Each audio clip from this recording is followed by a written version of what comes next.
प्यारे बच्चों, संचार माध्यम द्वारा अध्ययन अध्यापन के श्रृंखला में आज आपको जो पाठ पढ़ना है वो षष्ठा पाठा चरैवेति चरैवेति, जिसका अर्थ है चलते रहो चलते रहो।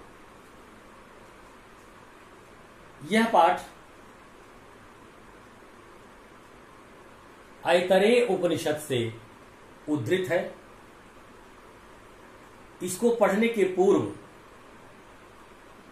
इसी पाठ से ही संदर्भित कुछ पंक्तियां मेरे पास है जो आप लोगों के समक्ष मैं रखना चाहता हूं। उससे आपको प्रेरणा मिलेगी, ऊर्जा मिलेगी। आइए हम प्रारंभ करते हैं। चरैवेति चरैवेति, यही तो मंत्र जपना है, नहीं रुकना नहीं थकना, सतत चलना सतत चलना। यही तो मंत्र है अपना, शुभंकर मंत्र है अपना। हमारी प्रेरणा भास्कर, भास्कर का अर्थ है सूर्य देवता, जो पूरे विश्व को ऊर्जा दे रहे हैं। आपको इनसे प्रेरणा मिलती है। हमारी प्रेरणा भास्कर है, जिनका रथ सतत चलता, युगों से कार्य रत है जो, सनातन है प्रबल ऊर्जा।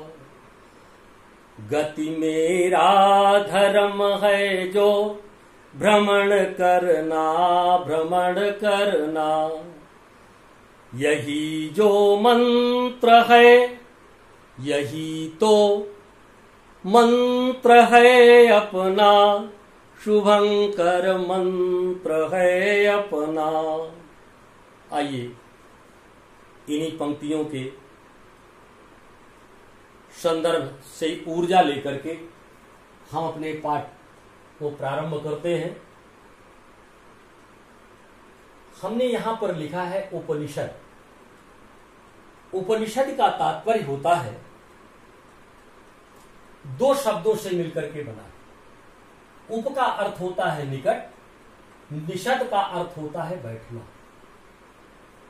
गुरु के समीप, निकट,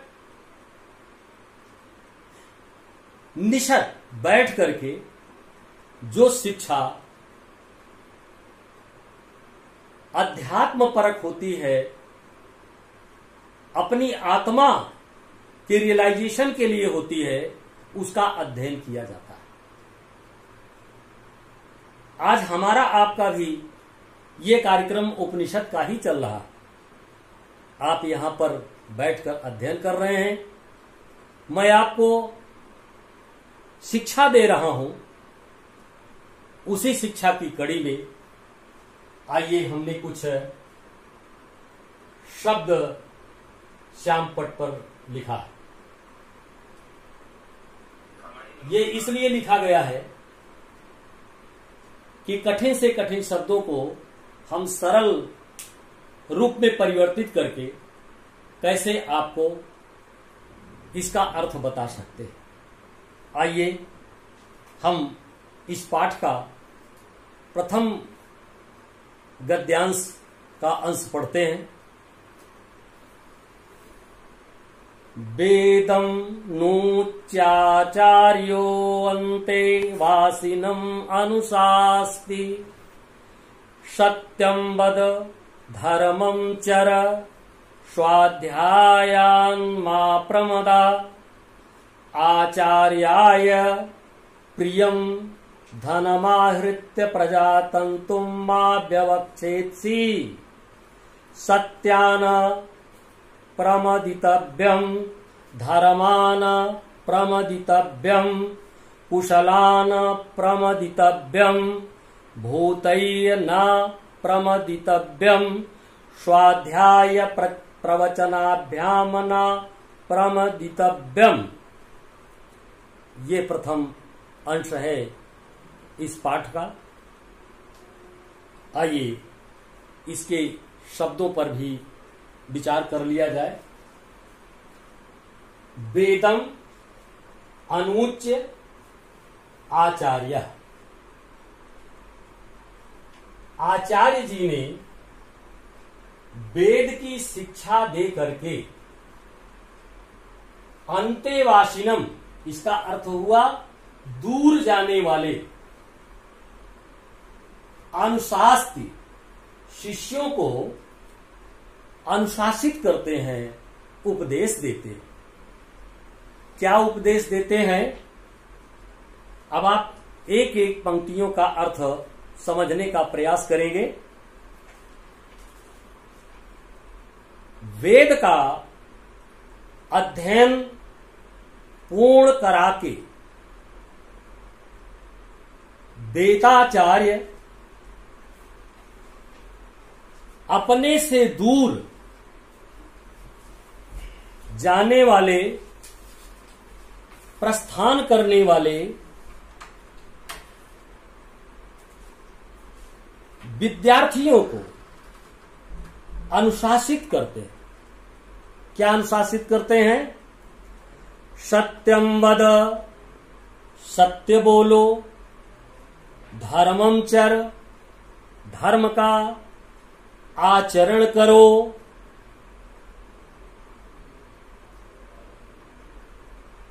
स्वाध्यायान मां प्रमदा, अपने अध्ययन में आलस्य मत करो,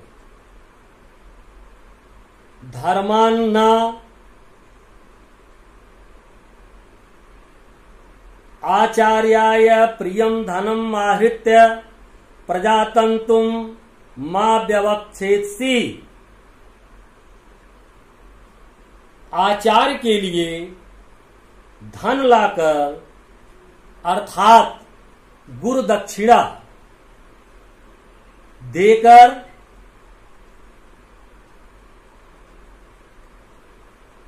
संतान परंपरा का पालन करो।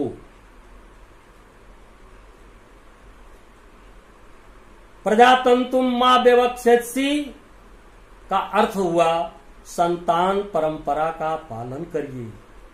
सत्यान्ना प्रमदितव्यम, और सत्य बोलने में आलस्य मत करिए। धर्मान्ना प्रमदितव्यम, धर्म में आलस्य मत करिए, मत करें। कुशलान प्रमदितव्यम, कुशल कार्यों में तुम्हें आलस्य नहीं करना चाहिए। और भूत्यैः न प्रमदितव्यम, नौकरों अथवा अपने सहयोगियों में आलस्य नहीं करना चाहिए। स्वाध्यायाम,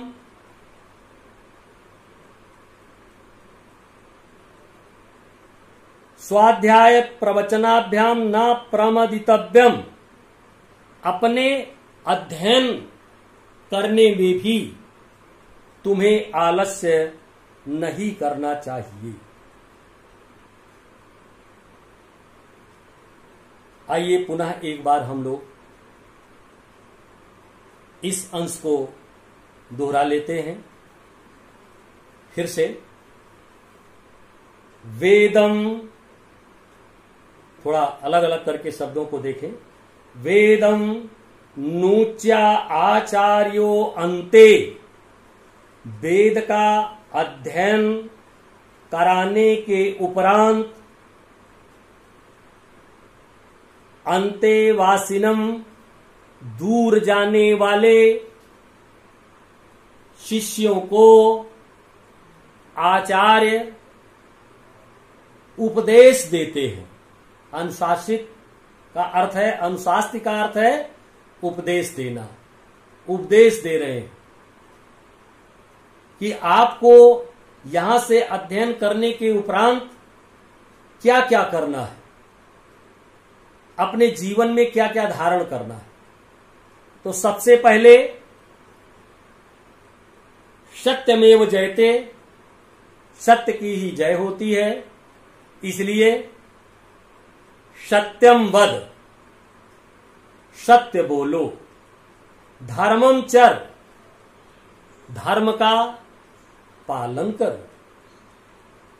स्वाध्यायान, स्वाध्याया मां प्रमदा, अपने अध्ययन में आलस्य मत करना, मत करो। आचार्याय प्रियम धनम आहृत्य, आचार्य को इच्छा अनुसार धन दे करके, आचार्य को इच्छा अनुसार धन दे करके प्रजातंतुम मां व्यवच्छेदसी, संतान परंपरा का पालन करना चाहिए।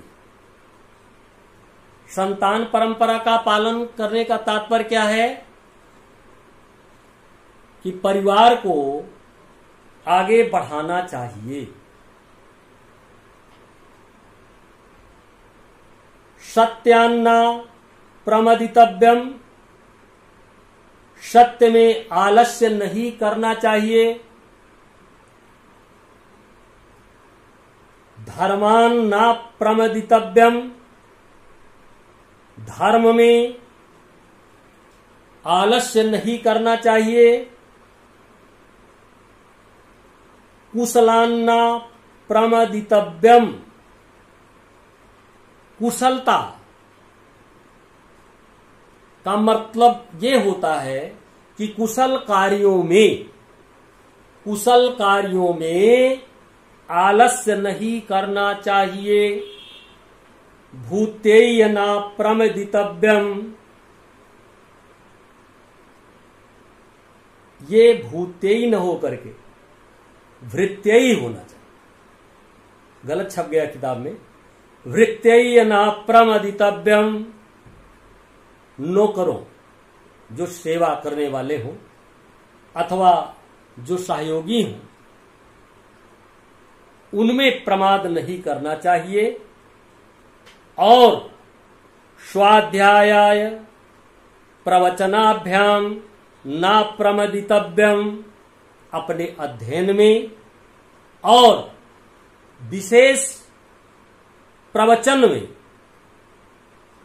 प्रमाद नहीं करना चाहिए, आलस्य नहीं करना चाहिए।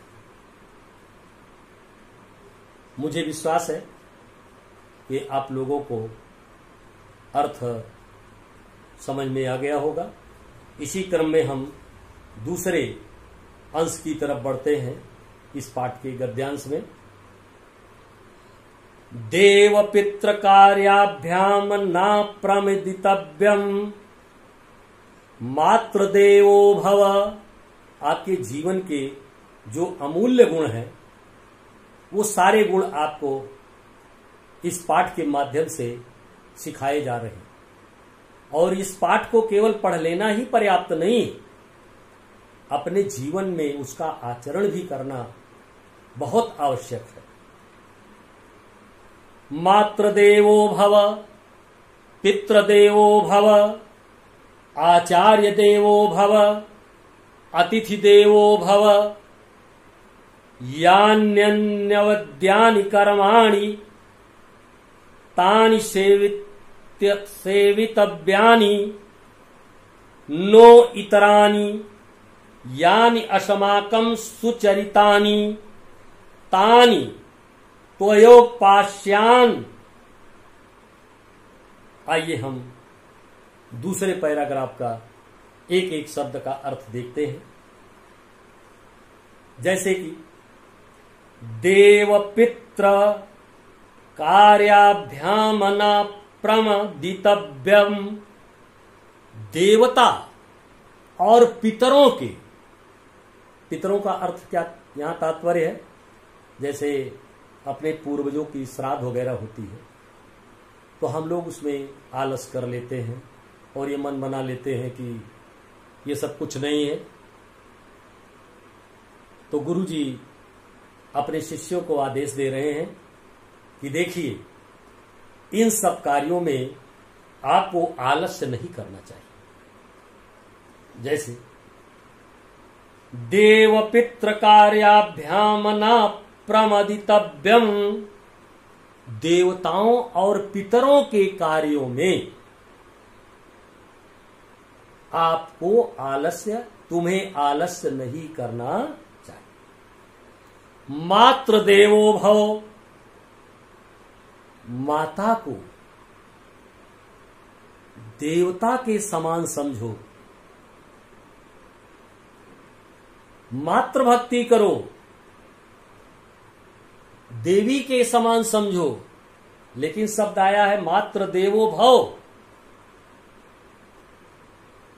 पितृदेवो भव, मातृदेवो भव, पितृदेवो भव। माता को देवता के समान समझो और पिता को देवता के समान समझो। आचार्य देवो भव, आचार्य को देवता के समान समझो। अतिथि देवो भव, अतिथि देवो भव का तात्पर्य है जिसकी तिथि निश्चित न की गई हो, अचानक आपके घर पे वो आ जाए, वही आपका अतिथि होता है। उस अतिथि के लिए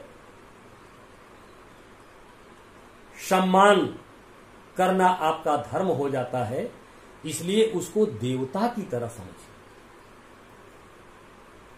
और इसका उल्टा क्या होता है, अगर कोई घर पे पहुंच जाए अतिथि, तो कभी कभी ये होता है कि आवत ही हर से नहीं, नैन नहीं स्नेह, तुलसी तहां न जाइए, कंचन वरसे में। तुलसीदास जी तो कहते हैं कि जो अतिथि के घर में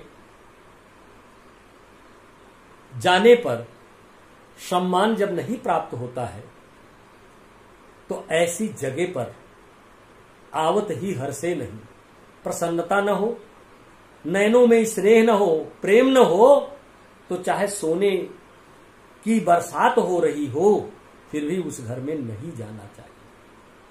इसलिए प्यारे बच्चों, आपको अपने अतिथि को देवता की तरह मानना चाहिए। अतिथि देवो भव, यान्य नवाद्यानि कर्माणि, यान्य नवाद्यानि कर्माणि,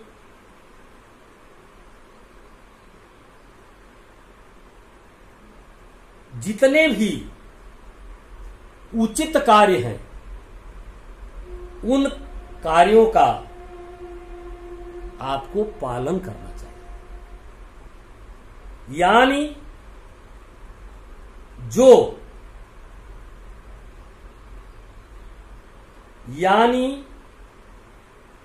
यान्य नवद्यानि, जितने भी उचित कार्य हैं उनका पालन करो, आदेश दे रहे गुरु। तानि सेवितव्यानि, उन्हीं उचित कार्यों का ही सेवन करो या सेवन करना चाहिए। नोइतरान, इसके अतिरिक्त अनुचित कार्यों का सेवन नहीं करना चाहिए। यानी अस्माकं सुचरितानि, यानी जो अस्माकं हम सबके लिए सुचरितान, सुंदर चरित्र के लिए कार्य हो, उन्हें पालन करना चाहिए। यानी अस्माकं सुचरितानि, जो हमारे लिए आचरण में श्रेष्ठ हो, उन्हीं पर विश्वास किया जाना चाहिए। तानि त्वयोप्यास्यानि, तानि माने उनको ही तुम्हारे द्वारा, उपास्यानि उनकी तुम्हारे द्वारा पूजा करनी चाहिए। मुझे विश्वास है कि आप इस गद्यांश का अर्थ समझ गए होंगे। आइए हम तीसरे गद्यांश की तरफ अपना ध्यान आकर्षित करते हैं। नो इतराणि,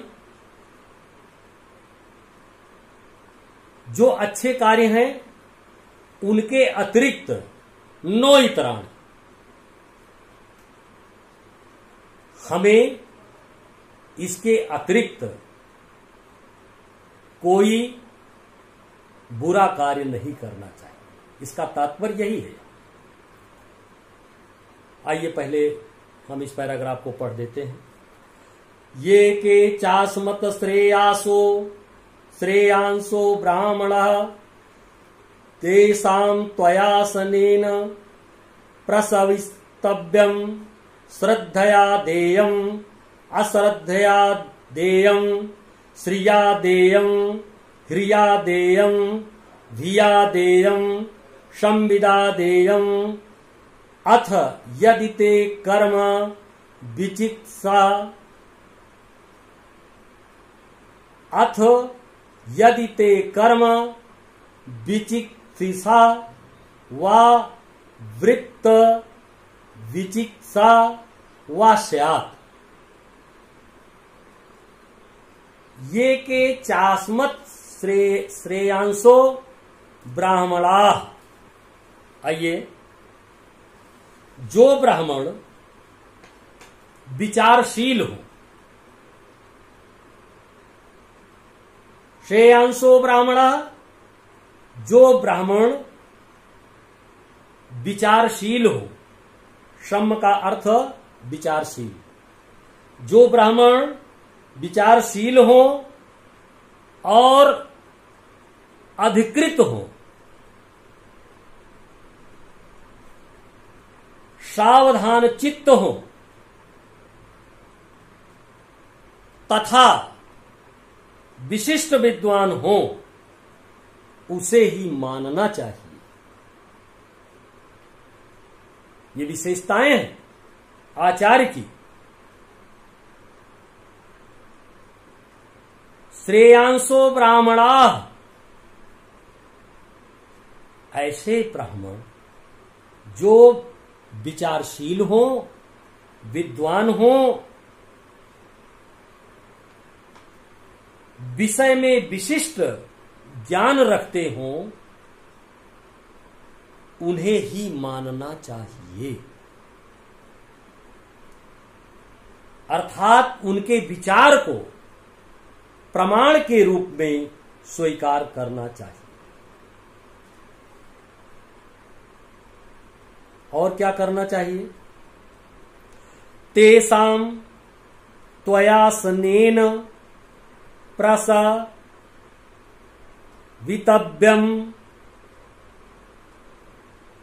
प्रसवसितव्यम, क्या करना चाहिए उनको?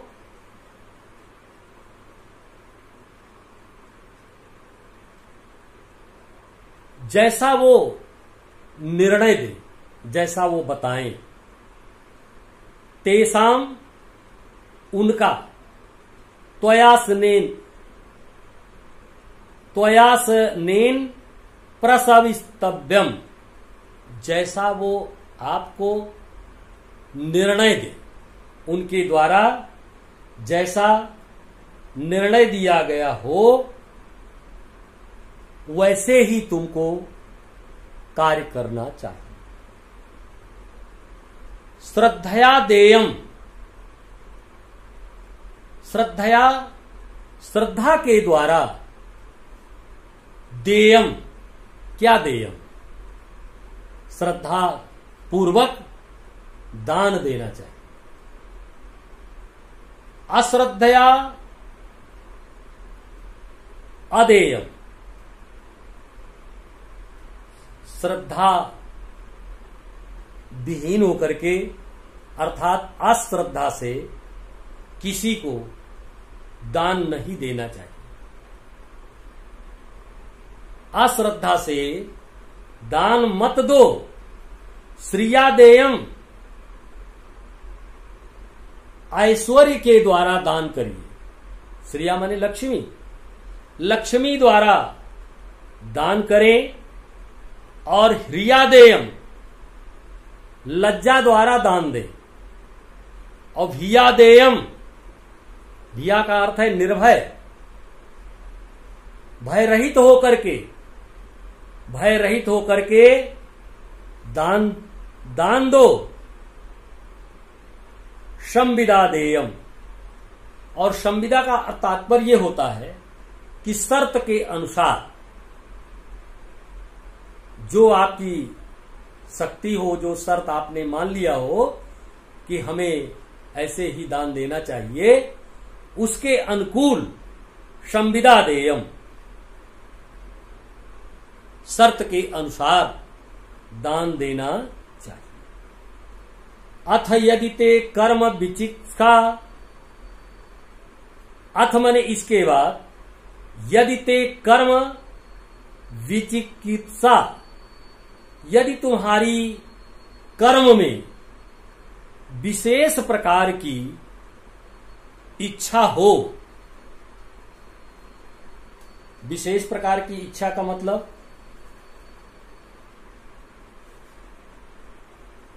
विशेष प्रकार की इच्छा का तात्पर्य यह है कि अगर मान लीजिए आप और कुछ देना चाहते हैं श्रद्धा भाव से, तो वा वृत्त विचिकित्सिका वा स्यात्, जो अनुष्ठान आपने किया हो उस अनुष्ठान के द्वारा दान देना चाहिए। उस अनुष्ठान के द्वारा दान देना चाहिए। और तुम्हें उनके लिए विशेष कर्म करने की इच्छा रखनी चाहिए। अपने उत्तम तथा विशेष चरित्र को प्रस्तुत करने की इच्छा रखनी